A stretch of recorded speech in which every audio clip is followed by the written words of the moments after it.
Alright guys, here I am at my office, getting ready to set up a tank I was building about a year ago. Finally gonna set this thing up. This is running an overflow to a wet-dry sump. There's the return.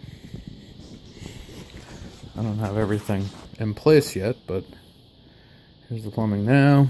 And some of the wiring and stuff I got set up here. I got an automatic top-off system. And just various float switches and stuff to turn pumps on and off. Wired everything up into some boxes down here. I had to do quick connects on the wiring as well as unions on the plumbing so I could transport this thing from where I was putting it all together at my parents' house and easily transport it here to my office. So this is the automatic top-off bin. That's just a big float switch holder. Some more of the wiring that'll get connected back there.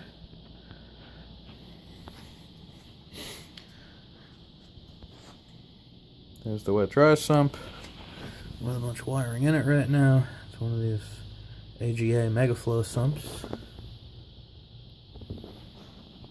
So let me get working on putting everything together. Alright, here we are a little bit later. Let's see, I got a shelf hung up on the wall. There's the hood on top of the tank. Look at that later.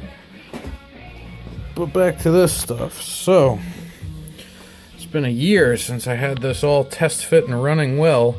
I think that was the first video I ever posted on YouTube. So here's a little closer up view of that. Come out of the tank through the overflow box. We'll connect there once we get everything finagled into place. Down into the wet dry. Into that first chamber that's currently full of water.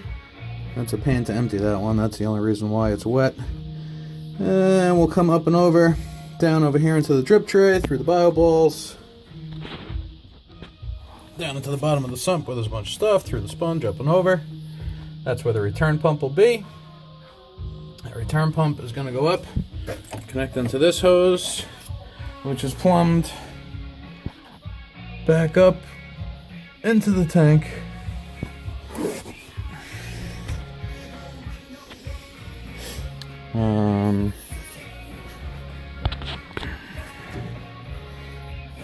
And comes through that line lock return there. See the airline? That's my siphon brake. That airline comes up and over. And right there on the return, giving me a siphon brake that doesn't lead to a low water level in the tank. I'll show that running later. So now on to hooking up the rest of these connections that I made for all my float switches, for the auto top off, and for everything else. Luckily when I did this, I made everything with some sort of quick disconnect and labeled everything. And that'll correspond with some of those wires there and everywhere else that's in the stand. Alright, I think we got a slight better understanding of how it works now. So the blue bin is the automatic top-off reservoir. The hard air line in there goes through to this, I forget what they call this, a Mr. Aqua Lister or something like that. It's like a little dosing pump. From there, into the wet-dry sump. The top-off is necessary based on the float switches. One switch will turn it on, another one turns it off, and then I got a backup fail-safe float switch up at the top to shut down my pump over there, and all that's wired up through the boxes and everything, using one of those, I think it's called an Aqua Hub top-it-off kit. That all links up to this float switch here, which will shut down the aqua lifter pump in case the automatic top-off reservoir is ever dry. So from there, well, backwards I should say, from the tank.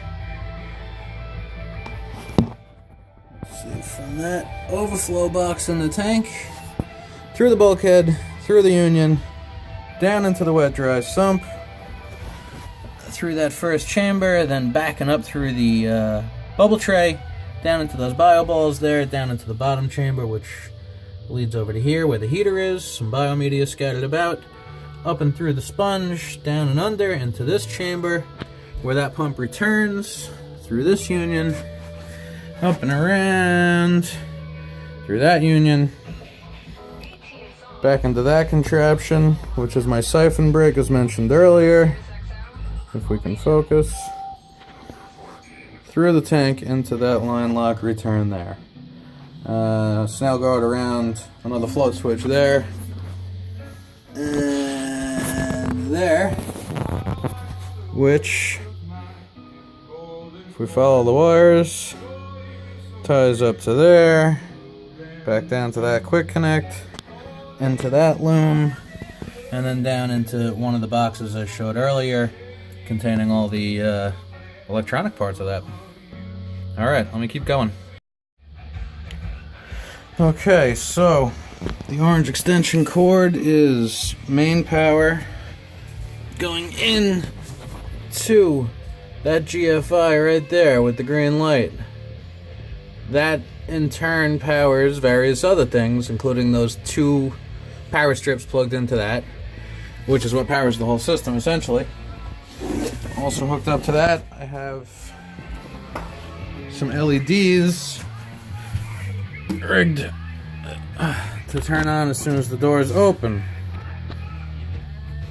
Very hard to tell on the light here, but I promise it turns on when the doors open, with some magnetic reed switches there and there, and then those are in turn wired up to, where are we?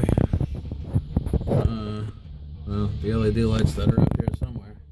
There's some of the strip lights.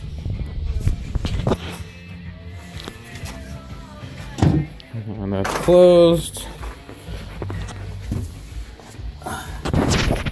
Dark. I reach through and open it from the back. There you go, we have light. On, off, on, off. Alright, a little more progress.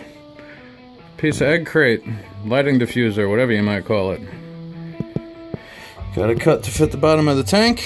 And now we'll start working on the hardscape a little bit. We're getting there. Alright guys, I came up with a scape. I don't know if I love it or hate it yet, but it's something. And then I realized I never checked the tank for level. Thankfully. It's looking good that way.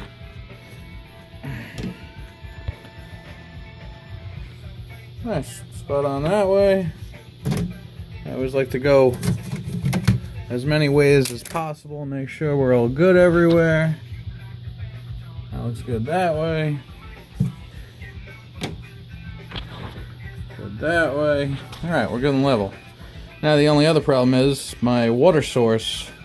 I hadn't checked on it, but the bathroom here in my office has a new faucet and I can't hook up anything to it right now. Tried every adapter I can, but nothing's working yet. So, we got a tank, but we can't flood it. Hopefully next time we'll have some water.